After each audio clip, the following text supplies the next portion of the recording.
So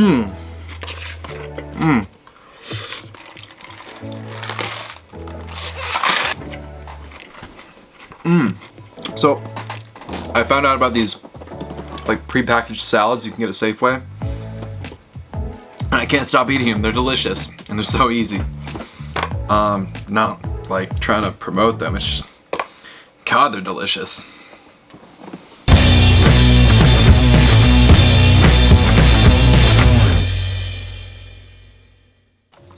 Okay, so today I'd like to talk about how I like to edit my photos for Instagram.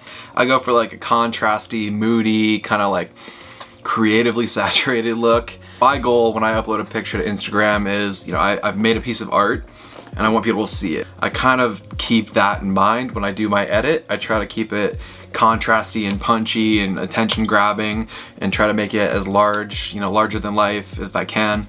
So let's get into it. This last weekend I was in Leavenworth, hiked a little bit, took some pictures. It was a lot of fun. And this picture is not actually from the top of the hike, but it's the top of another hike, and I saw it on my way down, and the sun was hitting the mountain just right so that it was kind of that golden color on the top but not really on the bottom, and I thought it made a really cool picture. So to get started editing it, I'm gonna first use the crop tool, and we're gonna change the aspect to 4:5 in the vertical mode. The reason for this is because the largest aspect ratio that Instagram allows is 4:5 portraits. We want to have the picture be as large as Instagram allows us to, because that will make it larger on people's feed, it'll make it larger on their phones, it'll make it easier for them to see, it'll make it more likely for them to stop on your picture as they're going through their feed. Let's take the 4:5 and kind of use the trees in the top of the picture to kind of frame the mountain a little bit. In the background, I'm gonna drag that up, and okay. This is pretty close to what we want. Okay, I'm gonna go ahead and go with that. Perfect. So now the mountain is like front and center. You really get to see the sunlight area on it, and you have the trees framing the top, making the sky a little more interesting. There's not like dramatic clouds in this picture.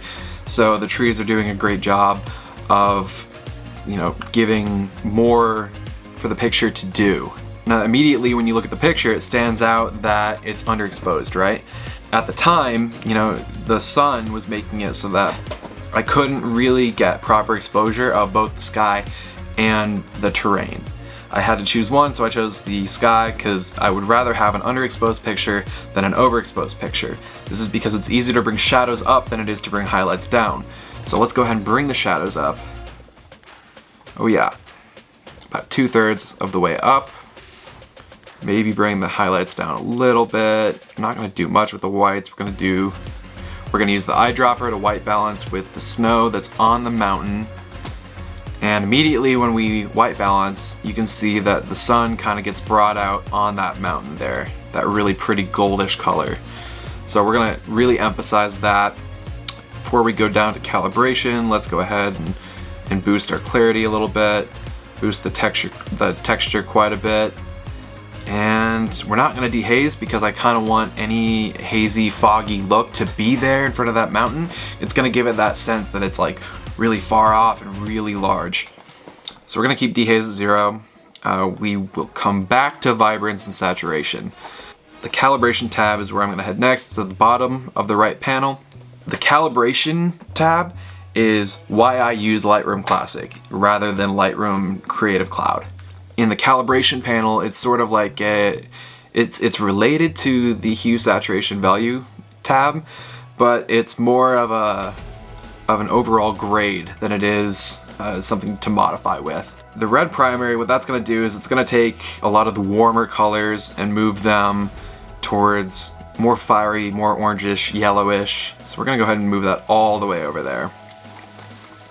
And also, we'll just boost the saturation. I like to just boost things from the start and then move sliders down from the extreme, just so I can really see what they're doing and what's going on in my edit.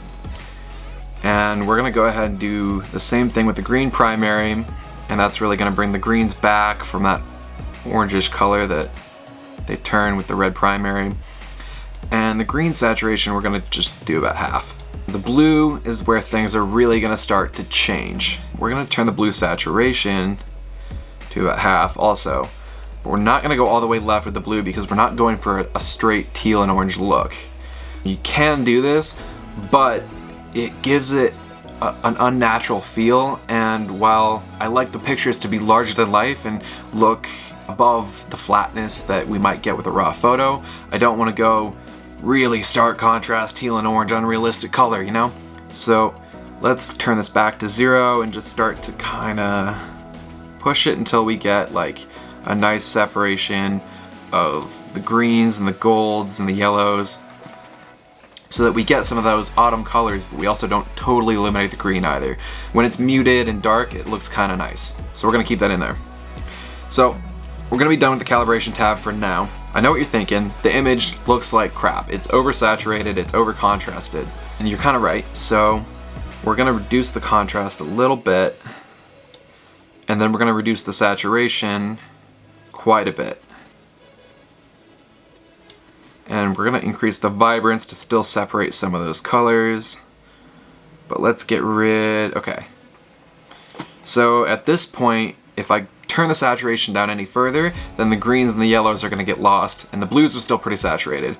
So let's give it even a little bit more saturation and then go down to the HSL tab so that we can get rid of some of those really intense blues. Maybe turn them a little bit darker. And then maybe get some of the, we're gonna take the yellow and make it a little oranger. Again, the trees are starting to become a little too orange for me, so I'm gonna go back down to calibration and reduce the hue shift on blue primary. I think -9 is gonna do it pretty well. Now while I'm passing here, I'll click remove chromatic aberration. It's not a huge deal, but it's a nice touch. So I kind of like the muted blues we have going on here. We might want to get rid of a little more in the aqua. And I want to really bring out that grass and those trees, so I'll turn up the yellow. Kind of bring out the sun with that orange. Anything red in the picture will really pop if we get the saturation up. So at this point, I think the saturation looks pretty good. The sun is really doing a lot for our picture. It's getting on the clouds, it's getting on the mountain, it's giving us that like golden hour, that really impressive look. And we've got some contrast going between like the yellow grass and the green trees. We've got some nice autumn colors. The mountains are balanced, they look gray. So the picture looks great. I'm not gonna touch the HSL tab much more than this. We're gonna come back to split toning, but first I'd like to just add some basic sharpening, I like to use a lot of sharpening, but only around the edges. And the way you can do this is by using the masking slider in the sharpening tab. And if you hold Alt on your keyboard and then turn the masking slider up, you can see where the sharpening mask is happening on the image. And as you get further towards the right side of the masking slider, it's only gonna be sharpening the edges of the photo, which is what I want. If you sharpen textures that aren't on the edge and then zoom in on the picture, you get like this oily, kind of weird pixely look, and I don't like that, but I do think sharpening does a lot for the edges of the picture, so I use it heavily and I keep it in there, but only on the edges. I don't think the picture needs much noise reduction, so we're gonna leave that alone. If you don't need it, it's unnecessary to use it. You don't have to use everything at your disposal for every picture. So with the vignette then, we're going to add, I don't know, something like in the negative teens. There we go, like -12. That looks good. And that just adds like a nice darkness. It brings focus to the mountain, darkens up everything except the mountain. And this photo looks pretty damn good. If we add some grain, it can add a little sharpness sometimes at the cost of like, you know, you get a grainy look, which if that's what you want, then that's great. So we've done calibration, we've done effects, we don't need to do anything in transform or lens corrections. The detail is pretty dialed in. And the only thing left that we haven't really touched is split toning. Now, this picture is already great, but with split toning, we can make it even better. So let's turn the saturation up in the highlights to maybe like, I don't know, 14 or something. And then maybe move the hue over to like 13. And that gives that sunlight in the highlights even more of like that rosy, fiery goodness that we like.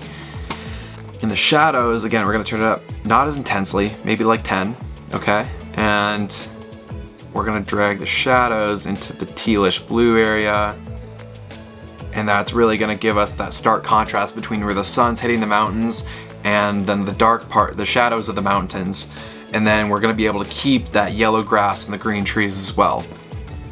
And as I'm looking at this, I think you could make the vignette even a little bit more pronounced. Okay, so that's the final result of the picture. We got a side-by-side going right here. As you can see, it's much more colorful than the raw that we captured on the hike. It's much more, the exposure is really dialed in. The colors are vibrant and they look natural. And this is something that I would definitely put on my page. So that's all I got for this video. If you enjoyed the video, hit like, leave a comment, let me know what you think. If you want more content like this, hit subscribe and click the bell to be notified every time I upload a new video. I'm interested in doing like some videos about how I decide what to take pictures of when I hike, some self-portrait photography videos, and a whole bunch of other stuff that I'm interested in doing. So make sure to subscribe, keep up with the newest content, and I'll see you in the next one.